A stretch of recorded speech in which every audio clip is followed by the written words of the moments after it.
এখন মানুষ আর এতটা লাগায় না। আগে প্রথমে ক্যান্টনমেন্ট হয়ে মানুষ মোটামুটি গ্যাপ ছিল, লাগাছিল মানুষ। কেন আমি তো লাগাইছি অনেক গাছ, আপনি যেভাবে নিছিলেন আগে, এখন তো আর এগুলো নিচ্ছেন না। কিন্তু ভাই আমাকে ঠকাইছে অনেকগুলো গাছ থেকে। এই গাছগুলো ভালো দেয়নি আর কি,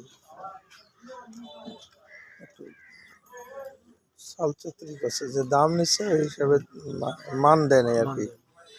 একটা ব্যানানা ম্যাঙ্গো গাছ নিচ্ছে আমার কাছে 1,000 টাকা, অথচ গাছগুলো 200-300 টাকা করে পাওয়া যায়।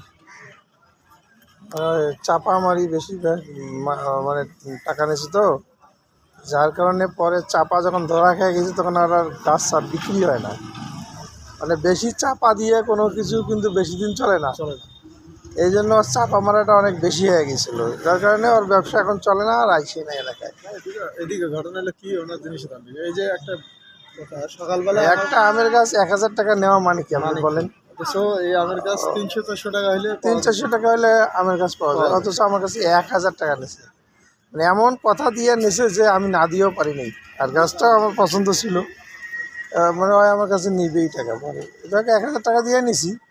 পরে ভাই আমি যখন দেখলাম যে গাছ এটা তো 1,000 টাকা না, গাছ এটা 300-400 টাকা হলেই পাওয়া যায়, তাহলে আমার কাছে এত টাকা বেশি নিল, তখন তো আমি গাছ নেওয়া বন্ধ করছি আর কাছ থেকে। তা তো অবশ্যই। এই জন্য আস্তে আস্তে তিনটে গাছের দামে, তিনটে গাছ যেখানে কিনতে পাওয়া যাবে সেখানে একটা গাছে একটা গাছে 1,000 টাকা নিয়েছে, এই জন্য তখন আমি আর গাছ নেওয়া বন্ধ করে দিয়েছি।